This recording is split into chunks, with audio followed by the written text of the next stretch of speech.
Well, the reason I often re-edit my films is because I own them. I mean, if you ask why do I own Apocalypse Now, the answer is no one wanted it. And so when you own a movie, you tend to think, oh, I understand it better. I would never re-edit The Conversation because I like the way it is. I have edited I never re-edited The Godfather, although there is a scene I might add someday.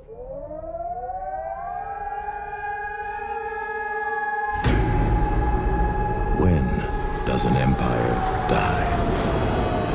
Does it collapse in one terrible moment? No. But there comes a time when its people no longer believe in it. Don't let the now destroy the forever. Ladies and gentlemen, and children of all ages, welcome. Is this society, is this way we're living, the only one that's available to us?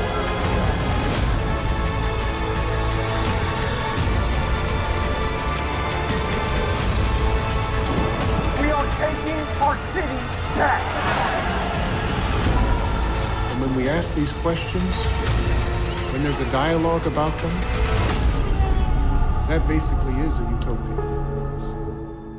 Your film had so many ideas about sociology, politics, and the future.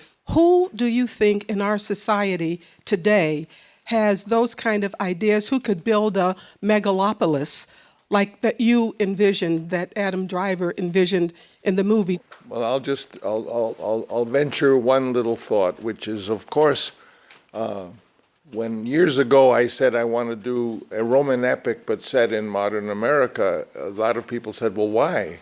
And I would say, well, because America was founded on the ideas of the Roman Republic. We didn't want a king. Rome didn't want a king, so they invented a new form of government called the Republic, with the Senate and with Roman law and with all of the things which we embrace. We even built our cities to look like Rome.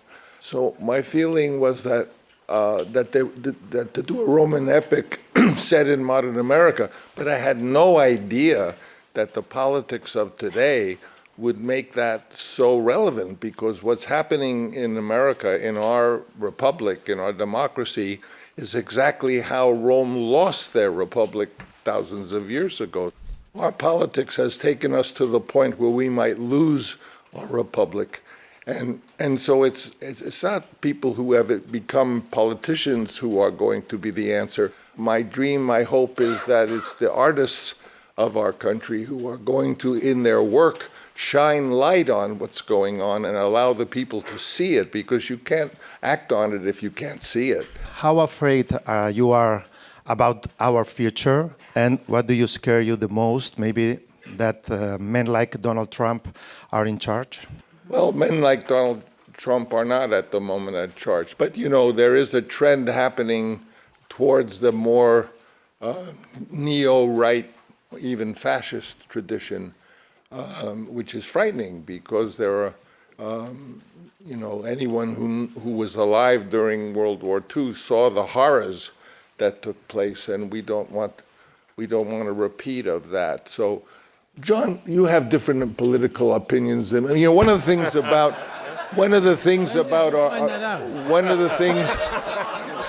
how do you feel about the future? How can we make a beautiful world for the children? I think we're all at this moment asking that question of ourselves. Where are we going, and what can we do? I'm a little older now. Some of you may have noticed that. And of course, I have a limited amount of time, and I think to myself, what can I do to encourage us toward a better world to protect these kids? And I know it's possible. I agree with this film, Francis' vision, that says human beings are capable of solving every problem we get ourselves into. We can do it. That's what the last moments of the film with Adam beautifully saying it. We can do it. We must bond together. We must help each other. We must listen to each other. And we must take this on.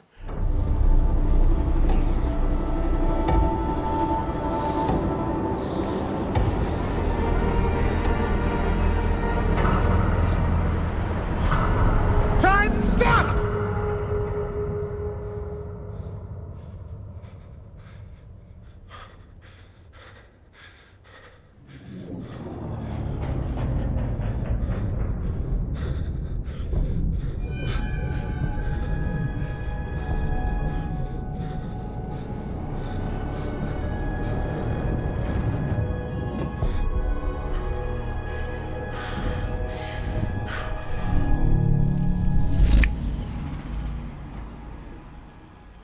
In your speech, you talked about hope. If this feeling of hope was, you can felt it on set. There was a feeling of hope, because I think in the way film is supposed to inspire us, it is also supposed, intellectually and also emotionally, it is also supposed to take risks. So then we don't know what's going to happen. And so on set, I didn't know what was going to happen, because every day Francis allowed us to be free, but then gave us a directive. And I went, where is he going? Is there hope in this for me and my character? I might not be the character that holds the hope. But toward the end of the movie last night, I came to tears, because all of a sudden I got it. I'm not supposed to know everything. I'm not supposed to know all the answers, and neither is Francis. But he's open enough to allow his channel to figure it out with all of us. And isn't that the genius? When we don't understand something, there are parts of the movie I go, oh, I don't really quite understand that, but I'm still thinking about it. It's supposed to inspire us to a new way of thinking. And in the end, that inspiration is supposed to allow us to have hope for our world. And believe me, I do, because of you. It felt like experimental theater, and that's what made it feel rebellious and exciting.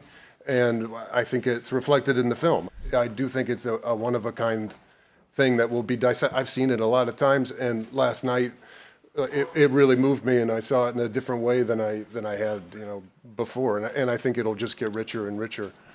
It was challenging at times, to sort of walk towards my character, because I was trying to see her in the way that Francis had envisioned, and there was a journey to that, and I came up against myself a lot as a person, as an actress, and I think it almost felt like we are like all playing different instruments of an orchestra, and we had to have our conductor tell us when to, be louder, go quieter, faster, slower, and so I think, coming into that experience